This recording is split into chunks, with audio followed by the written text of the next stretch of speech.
Bem-vindos ao conhecimento de A a Z. Hoje vamos mergulhar num tema que, pronto, nos afeta a todos, a cibersegurança.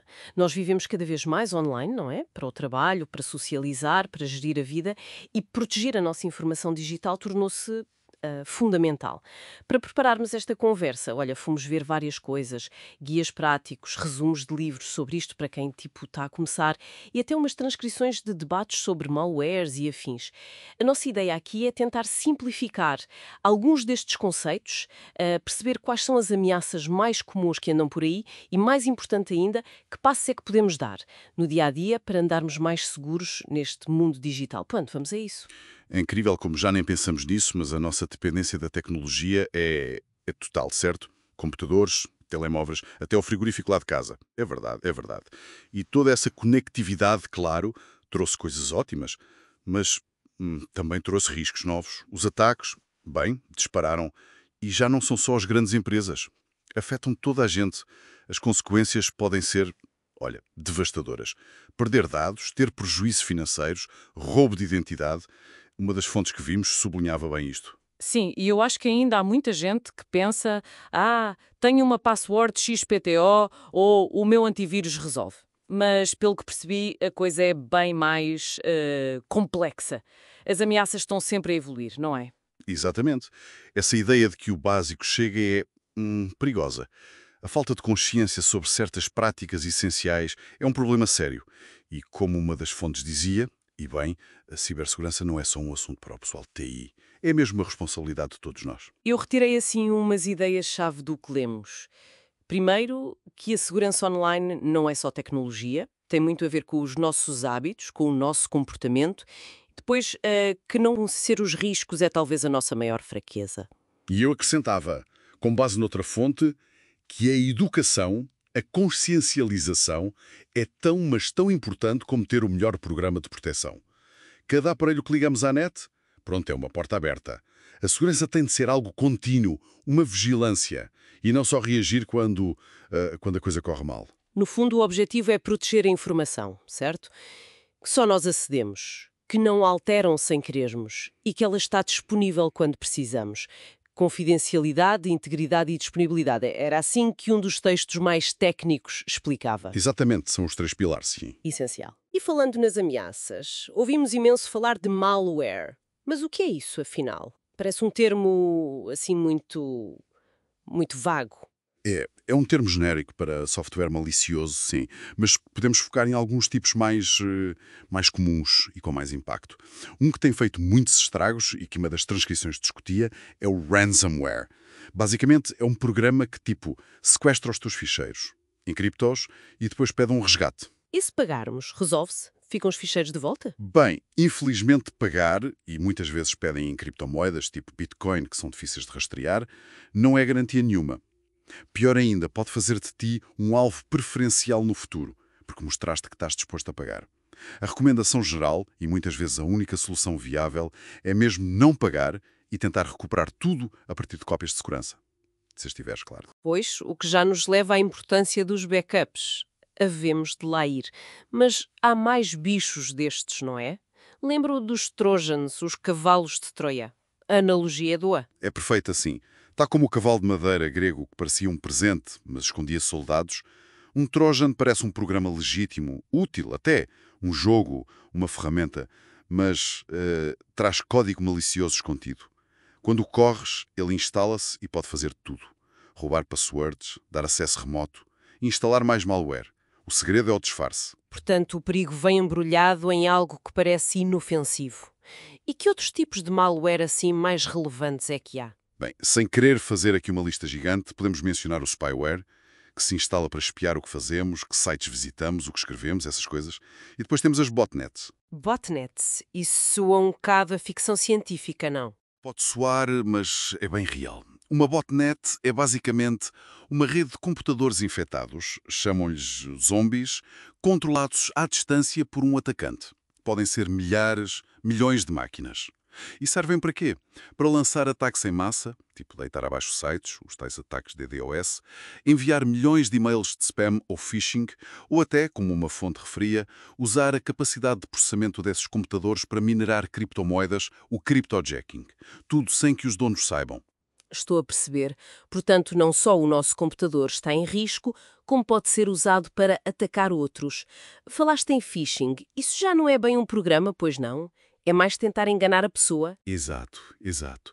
O phishing é uma técnica de engenharia social, talvez a mais comum que nos afeta diretamente. O objetivo é levar-nos a dar informações confidenciais, passwords, dados do banco, fazendo-se passar por alguém de confiança. O banco, uma rede social, um serviço qualquer. Recebemos um e-mail, uma mensagem que parece legítima e que nos pede para clicar num link, descarregar algo ou meter os nossos dados. Lembra-me que há uns anos era mais fácil apanhar esses e-mails. Vinham com erros de português, um aspecto meio esquisito. Pois aí é que a coisa ficou mesmo mais séria. Como uma das fontes sobre mitos alertava, a ideia de que o phishing é fácil de detectar está perigosamente ultrapassada. Com a inteligência artificial, os atacantes conseguem criar e-mails e mensagens de phishing super convincentes. Português perfeito, aspecto igualzinho às comunicações verdadeiras. Isso é mesmo preocupante. Então, como é que nos defendemos? Qual é a tática? A desconfiança e a verificação. É preciso ficar sempre de pé atrás com mensagens inesperadas que pedem coisas urgentes que mandam clicar em links ou abrir anexos. Verificar o endereço real de quem enviou, não só o nome que aparece. Passar o rato por cima do link sem clicar para ver para onde ele aponta realmente. E na dúvida, especialmente se pedir dados ou ações estranhas, contactar a entidade por outro meio, ir ao site diretamente, ligar ou no trabalho, falar com o pessoal de TI. Cautela, muita cautela. Ok, então temos malware que se instala e ataques que nos tentam enganar. Percebido. Antes de irmos às defesas, mencionaste os ataques DDoS, que deitam abaixo os sites. Isso afeta mais as empresas, suponho. Geralmente, sim. O alvo são os serviços online. Os ataques de negação de serviço, DOS, ou distribuída, DDoS, querem tornar um serviço indisponível, inundando-o com tráfego falso. Já houve casos que afetaram partes gigantes da internet. Para nós, utilizadores, o impacto é não conseguir aceder àquele site ou serviço. Há outras técnicas mais complexas, como explorar falhas específicas nos programas, mas se calhar não vale a pena entrarmos por aí agora. Concordo. Vamos focar no que podemos controlar. E isso leva-nos a alguns mitos que as fontes ajudaram a desconstruir. O primeiro é aquela sensação de isto é muito complicado para mim, não vale a pena o esforço. São uma barreira mental perigosa. Uma das fontes até falava numa percentagem alta de pessoas que achava que o esforço não compensava. Mas isso é um mito. Há passos simples, que não exigem ser nenhum gênio da informática e que aumentam imenso a nossa segurança. É mais uma questão de criar hábitos. Estás a ver? Em todas as contas, em todos os aparelhos. Outro receio que ouço muito, os gestores de passwords guardam tudo junto.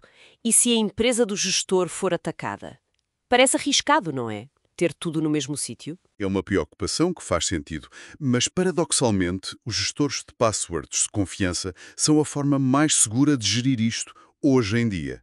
Primeiro porque te ajudam a criar e a usar passwords fortes e, isto é crucial, únicas para cada site.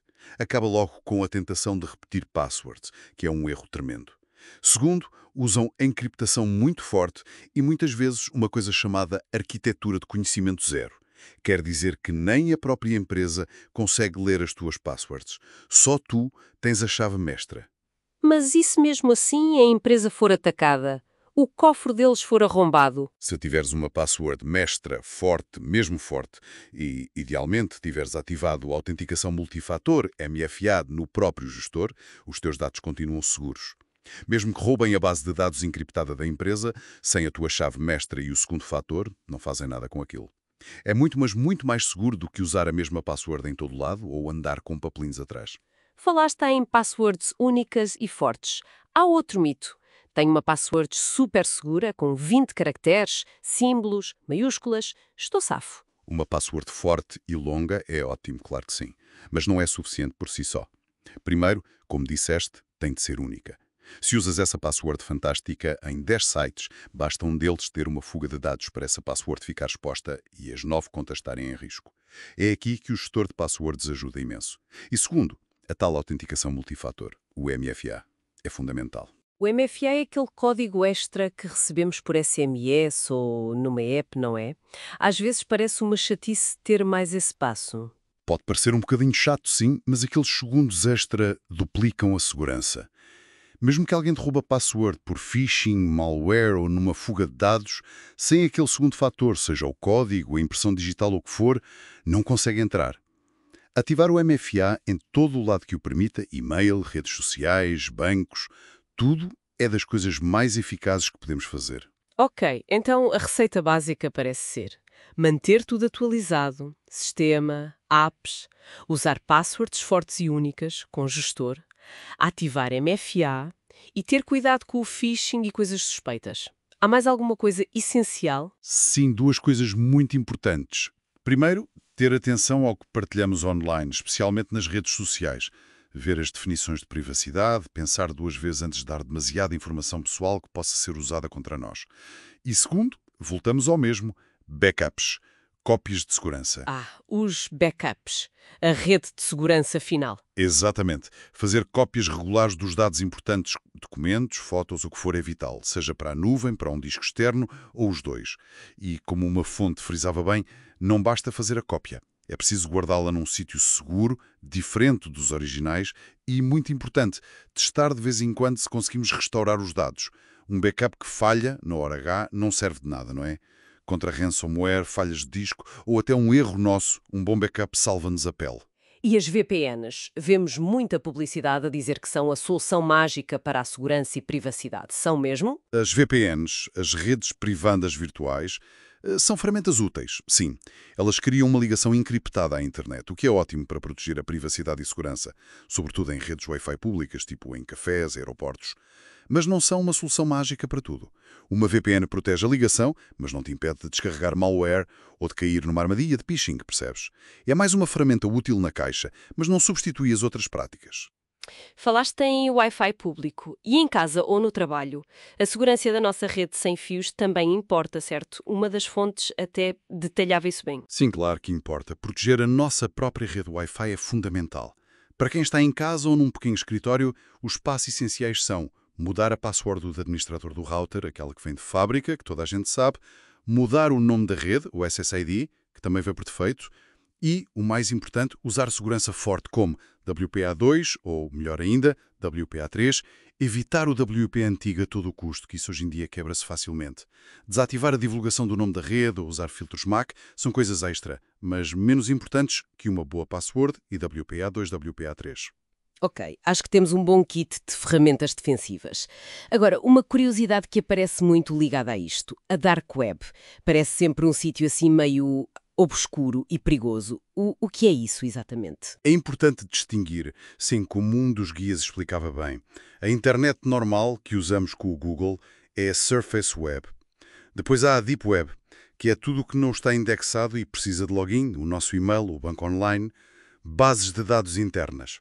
É a maior parte da internet, na verdade. A Dark Web é só uma pequena parte da Deep Web, escondida de propósito e que só se acede com browsers especiais, como o Tor, para garantir o anonimato. E é só para coisas ilegais? Não exclusivamente. O anonimato pode ser usado para fins legítimos, por jornalistas, ativistas em certos países. Mas, claro, esse mesmo anonimato atrai muita atividade criminosa. É lá que encontras mercados negros para vender de tudo. Drogas, armas e, relevante para nós, dados roubados, passwords, cartões de crédito, informações pessoais e também malware e ferramentas para ataques. Portanto, andar por lá não é ilegal em si, mas é um ambiente de risco muito elevado. A mensagem principal parece ser que a cibersegurança não é nenhum bicho de sete cabeças, nem é só para especialistas. É algo do nosso dia-a-dia, não é? Sem dúvida. E que com alguma atenção e hábitos simples, atualizar, passwords únicas com MFA, backups, desconfiar, podemos reduzir muito o nosso risco. A prevenção e a consciência são mesmo as melhores armas que temos. E talvez uma última reflexão, pegando naquilo da inteligência artificial a tornar o phishing mais difícil de detectar. Se os atacantes usam ferramentas cada vez mais avançadas, como é que as nossas defesas, as nossas e as das organizações, vão ter de evoluir? Que novas estratégias, se calhar usando também IA do nosso lado, vão ser precisas para nos mantermos à frente nesta corrida constante? Fica a questão no ar, para pensarmos um bocadinho. Uma excelente questão, sim, para ficarmos a refletir. Chegamos ao fim deste nosso conversa. Obrigada por se juntarem a nós em mais um conhecimento de A a Z. Esperamos que tenha sido útil e não se esqueçam, há mais temas para explorar nos nossos outros episódios. Continuamos a desvendar o conhecimento de A a Z. Até à próxima.